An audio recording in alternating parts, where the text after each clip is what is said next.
اسما، تمہارے پاس ناصر کا لیپ ٹاپ کہاں سے آیا؟ میرا مطلب ہے وہ تو گھر پر نہیں ہے۔ روزینہ، یہ تو بھلا ہو اس انسان کا جس نے نہ صرف میری عزت بچائی بلکہ مجھے ناصر کی سچائی بھی بتائی اور مجھے صحیح راستے پر لایا۔ وہ بہت اچھا ہے چچی جی، ہمارے ہی کالج میں پڑھتا ہے۔ اس دن ناصر کے بھیجے گنڈے اس کی کزن اور میرے ساتھ بھی درندگی کرنے والے تھے، مگر عین موقع پر اس نے آ کر ہم دونوں کو بچا لیا اور پتہ نہیں کن کن بیچاری مجبور لڑکیوں کی زندگی بچا لی۔ اس نے ناصر سے اس کا لیپ ٹاپ اٹھوا کر اسما کو روزینہ کی باتوں سے یقین ہو گیا کہ واقعی میں شیرو اچھا لڑکا ہے اور اس نے جو بھی بتایا تھا سب سچ تھا۔ اسما من ہی من میں شیرو کو یاد کر کے ایک بار خود ہی مسکرا دی۔ اسما، پھر تو سچ مچ وہ ایک اچھا لڑکا ہے۔ ایسے انسان بہت کم ملتے ہیں دنیا میں۔ روزینہ، آپ صحیح کہہ رہی ہیں چچی جی، میں نے بھی اس کے ساتھ غلط کیا تھا، مگر دیکھیں اس نے مجھے بھی معاف کر دیا۔ وہ حقیقت میں اچھا لڑکا ہے۔ اسما، کہیں تمہیں وہ لڑکا پسند تو نہیں آ گیا؟ روزینہ شرما کر، آپ کیسی باتیں کر رہی ہیں چچی جی؟ اسما، دیکھ ابھی کیسے روتے ہوئے آئی تھی اور اب اس کی بات کرتے ہوئے شرما رہی ہے۔ کبھی ملانا مجھے بھی اس سے، میں بھی تو دیکھوں کون ہے وہ جس نے تمہیں اتنا بدل دیا۔ روزینہ، ریما بھی جانتی ہے اسے اور اس کی کزن ریما کی ہی کلاس میں ہے۔ آپ اس سے بھی پوچھ لینا، وہ بتائے گی آپ کو کہ وہ کیسا ہے۔ اسما، ضرور پوچھوں گی، لیکن اب تو بالکل نہیں روئے گی سمجھی؟ تو میری سب سے بہادر بیٹی ہے، تیری آنکھوں میں یہ آنسو اچھے نہیں لگتے۔ اسما کی اس بات پر روزینہ اندر سے بھر گئی اور پھر سے روتے ہوئے اسما کو گلے لگ گئی۔ روزینہ من ہی من میں، آپ کتنی اچھی ہیں چاچی، کاش میں آپ کی ہی بیٹی ہوتی۔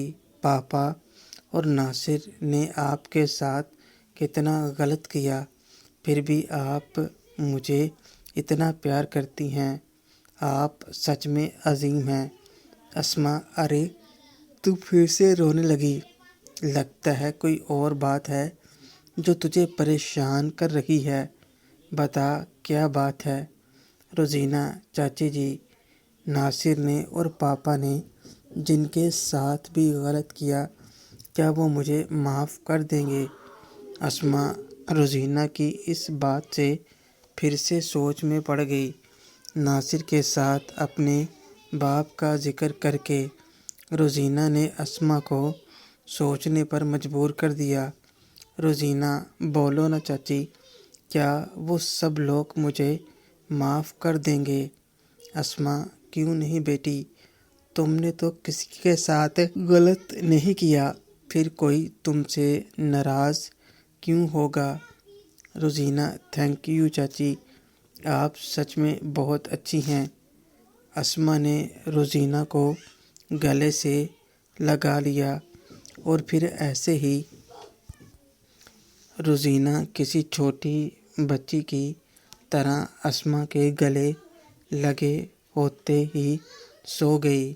اسما روزینہ کو سلاتے ہوئے شیرو کے بارے میں ہی سوچ رہی تھی کہ کہیں وہ ریما کے ساتھ اس کے رشتے کے بارے میں جانتا تو نہیں، اگر جانتے ہوئے بھی اس نے یہ سب کیا تو وہ غلط ہے، اور اگر اب اسے پتہ چلا تو وہ کیا سوچ رہا ہوگا۔ اسما شیرو کی وجہ سے پریشانی میں آ گئی تھی۔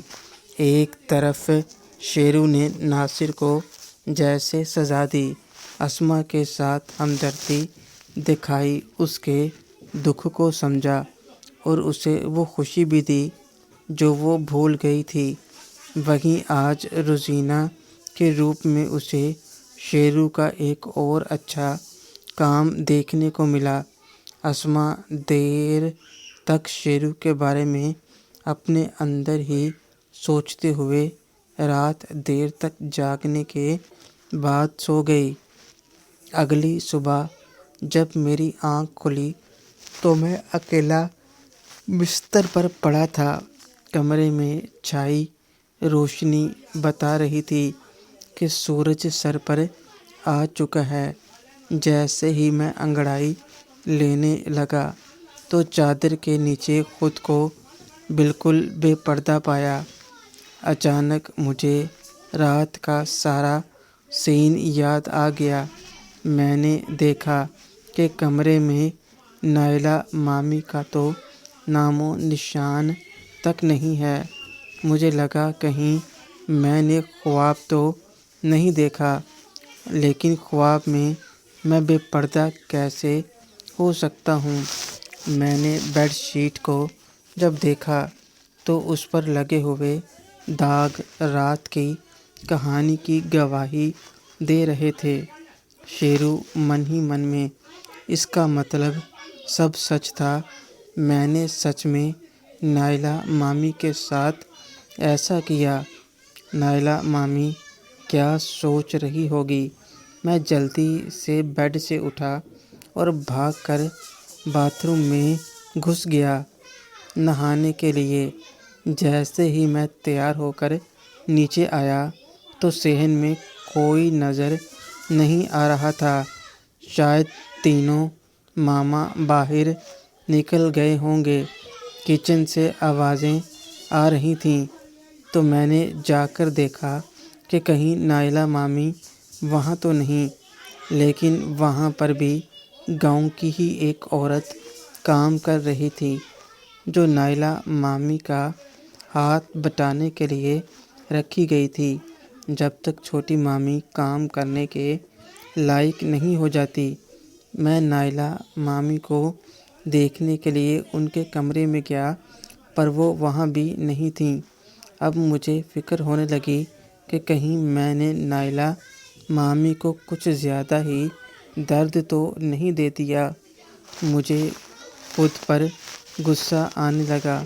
میں بھاگ کر نائلہ مامی کے بارے میں جاننے کے لیے مائرہ مامی کے کمرے کی طرف گیا تو مجھے باہر سے نائلہ مامی اور مائرہ مامی کی آوازیں آنے لگیں۔ مائرہ مامی: سچ سچ بتاؤ باجی، رات کو کیا ہوا؟ لگتا ہے شیرو نے کل کام کر ہی دیا آپ کا۔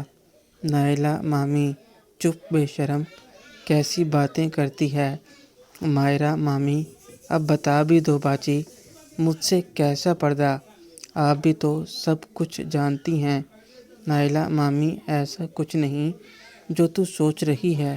مائرہ مامی: اچھا، کچھ نہیں ہوا تو یہ آپ کی چال کیسے ایک رات میں بدل گئی؟ کل تک تو اچھی بھلی تھی اور آج پاؤں پھیلا کر کیوں چل رہی ہے؟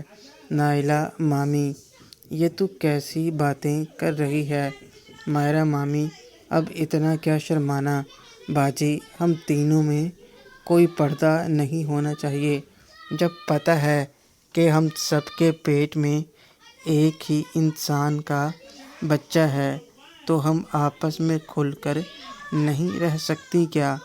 نائلہ مامی: کچھ تو شرم کر، کسی نے سن لیا تو؟ مائرہ مامی: تو آپ بتا کیوں نہیں دیتی؟ نائلہ مامی: مجھے کام ہے، میں ابھی آئی، اور شیرو کو بھی دیکھوں، ابھی تک اٹھا نہیں۔ مائرہ مامی: آپ بتائیں نہ بتائیں، میں سمجھ گئی باجی، اور دیکھنا کہیں صبح صبح اس کا دیکھ کر شروع مت ہو جانا۔ ماہرہ مامی سب کہتی گئیں اور نائلہ مامی تیز قدموں سے کمرے سے باہر نکلیں۔ میں پہلے ہی کچھ قدم پیچھے ہٹ گیا تھا، مگر جیسے ہی نائلہ مامی نے مجھے سامنے دیکھا تو ان کا چہرہ شرم سے لال ہو گیا، جیسے ان کی کوئی چوری پکڑی گئی ہو۔ نائلہ مامی، تو اٹھ گیا، میں تجھے ہی اٹھانے آ رہی تھی، چل آجا تیرا کھانا لگا دوں۔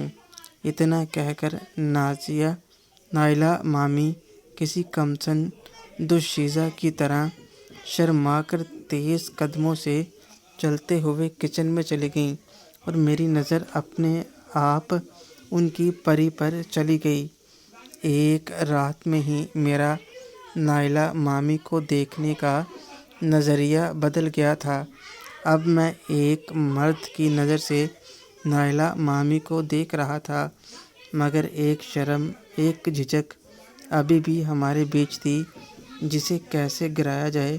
شاید ہم دونوں ہی اسی مشکل میں تھے۔ نائلہ مامی نے مجھے پیار سے کھانا کھلایا، اور کھانا کھلاتے ہوئے ہماری نظریں جب بھی ملتیں، نائلہ مامی شرما کر نظر جھکا لیتیں۔ ان کے چہرے پر ایک مسکراہٹ لگاتار تھی، جو مجھے کافی دنوں کے بعد دیکھنے کو مل رہی تھی۔ یہ اس بات کا ثبوت تھا کہ انہیں میرے ساتھ اچھا لگا، حالانکہ ان کا پاؤں پھیلا کر چلنا ان کی دھجیاں اڑ جانے کا اشارہ تھا۔ کھانا کھانے کے بعد میں گھر سے باہر نکلا۔ آج اتنے دنوں بعد گاؤں میں تھا تو سوچا سب سے ملا جائے۔ پہلے میں راجو کے گھر گیا۔ راجو میں اب کافی تبدیلی آ گئی تھی۔ اتنے ہی دنوں میں وہ اپنی نوکری سے خوش تھا اور مجھے بتا رہا تھا کہ کیسے اوور ٹائم لگا کر وہ زیادہ پیسے بنا رہا ہے، اور اسی لیے اسے بھی کسی سے ملنے کا وقت نہیں ہوتا۔ راجو کے بعد میں گاما بھائی سے بھی ملا۔ دوپہر کا کھانا میں نے انہی کے ساتھ کھایا، اور پھر وہاں سے نکل کر جب گھر آ رہا تھا تو مجھے تنزیلہ بھابھی کا خیال آیا۔ جب میں تنزیلہ بھابھی کے گھر گیا تو انکل گھر پر ہی تھے، مگر میرے آتے ہی آنٹی نے بڑے صفائی سے انکل کو نیند کی گولی دے کر سلا دیا، اور پھر شروع ہو گیا ہمارا کھیل۔ 2 ہفتوں سے نہ آنے کی وجہ سے دونوں ہی مجھ سے شکوہ کر رہی تھیں، اور میں نے بھی ان کا گلہ دور کرنے کے لیے دونوں کو پیار کیا۔ مگر ایک بات ضرور تھی کہ دونوں ساس بہو ایک دوسرے سے بہتر دکھنے کی کوشش میں زیادہ سے زیادہ اداؤں سے مجھے لبھانے کی کوشش کرتی تھیں۔ تنزیلہ بھابھی تو پھر بھی جوان تھیں، مگر ان کی ساس تو اس عمر میں بھی جوانی لیے پھر رہی تھی۔ اپنے آپ گھر آنے کے بعد سب کے ساتھ ہنستے کھیلتے ہوئے رات ہو گئی۔ آج کچھ وقت میں نے اپنے بیٹے کے ساتھ گزارا۔ ماہرہ مامی مجھے اس کا نام رکھنے کو کہہ رہی تھیں، مگر میں نے بھی اس بارے میں سوچا نہیں تھا۔ مامی نے صاف کہہ دیا کہ بیٹے کا نام میں رکھوں، چاہے کچھ بھی کہے۔ خیر، رات کا کھانا کھانے کے بعد پھر سے رات کو نائلہ مامی میرے کمرے میں آ گئیں، جبکہ مجھے لگا تھا شاید آج وہ نہیں آئیں گی، مگر وہ پھر سے آ گئیں، یعنی کہ وہ پھر سے وہ سب کرنا چاہتی تھیں۔ آج بھی وہ چپ چاپ لگی رہیں بنا بات کے، مگر آج میں نے ان کے ساتھ سب کچھ آرام سے کیا تاکہ کوئی مسئلہ نہ ہو۔ صبح جلدی اٹھ کر میں کالج بھی جانا تھا، تو میں نے ایک بار ملاقات کی اور سو گیا۔ کل سے مجھے نکت خالہ کے گھر رہنے کے لیے جانا تھا جیسا کہ طے ہوا تھا، اور ساتھ ہی ڈاکٹر روحی کو بھی وعدہ کیا تھا ان کے ساتھ شادی میں جانے کا۔ دونوں کام ایڈجسٹ کرنا مشکل ہونے والے تھے۔ ان سب واقعات سے دور ناصر 2 دن سے اپنے شہر سے بہت دور وفاقی دارالحکومت میں آ کر بیٹھ گیا تھا۔ وہ کل سے ہی 2 بڑے ڈاکٹر سے مل چکا تھا اور ٹیسٹ بھی کروائے تھے۔ آج اس کی رپورٹ دیکھتے ہوئے ڈاکٹر نے وہی کہا جو اسے اپنے شہر والے ڈاکٹر نے بتایا تھا۔ ناصر مر رہا تھا یہ سوچ کر کہ کیا وہ اب سچ میں کبھی کچھ نہیں کر پائے گا۔ ناصر کو اب کسی بھی طرح اپنا علاج کروانا تھا۔ اسے تو یہ سمجھ ہی نہیں آ رہا تھا اس کے ساتھ یہ سب ہوا کیسے۔ اب وہ بس یہی سوچ رہا تھا کہ وہ جلدی سے جلد بیرون ملک کیسے جائے اور گھر پر کیا بتائے۔ کالج کی تو اب اسے کوئی پرواہ تھی نہیں۔ وہ کہتے ہیں نا، جب اپنی سلائی کر لو بعد میں دوسروں کی دیکھنا۔ ناصر بس اب بیرون ملک جانے کا جگاڑ لگانے لگا۔ اس نے کسی کا بھی فون اٹھانا بند کر دیا تھا، اس بات کے ڈر سے وہ کسی کو کیا جواب دے گا۔ اگلی صبح میں کالج جانے کے لیے جلدی اٹھا، مگر نائلہ مامی مجھ سے پہلے اٹھ کر چلی گئی تھیں۔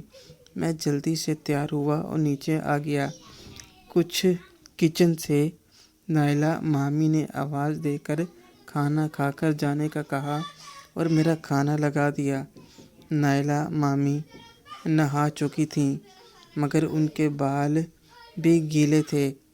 جب وہ میرے پاس مجھے ناشتہ دینے آئیں تو ان سے آئی مہک میری سانسوں میں گھلنے لگی۔ نائلہ مامی مجھے کھانا دے کر شرماتے ہوئے پھر سے کچن میں چلی گئیں۔ شاید انہوں نے بھی نوٹ کر لیا تھا کہ میں آنکھیں بند کر کے ان کی خوشبو لے رہا ہوں۔ میں ناشتہ کر رہا تھا کہ سرور ماما بھی تیار ہو کر آ گئے۔ مجھے ناشتہ کرتا دیکھ کر وہ میرے پاس ہی بیٹھ گئے اور باتیں کرنے لگے۔ میں نے جلدی سے ناشتہ کیا اور جیسے ہی میں نکلنے لگا، نائلہ مامی میرے پاس آئیں اور مجھے گلے سے لگا لیا۔ ایک بار پھر سے ان کی مہک مجھے بے تاب کرنے لگی اور اپنے آپ میرا ہاتھ ان پر جانے لگا۔ نائلہ مامی نے بھی مجھے ساتھ لگا لیا۔ مجھے سرور ماما کا خیال آیا اور میں جلدی سے پیچھے ہٹ گیا۔ نائلہ مامی کا حال بھی کچھ میرے جیسا تھا اور ان کی آنکھوں میں بھی مجھے اپنے لیے چاہت دکھائی دی۔ محترم ناظرین اور سامعین، اس کہانی کا باقی حصہ اگلی آنے والی ویڈیوز میں پیش کیا جائے گا۔ اگر آپ کو ویڈیو اچھی لگے، ویڈیو کو لائک اور ہمارے چینل کو سبسکرائب ضرور کرنا۔ شکریہ۔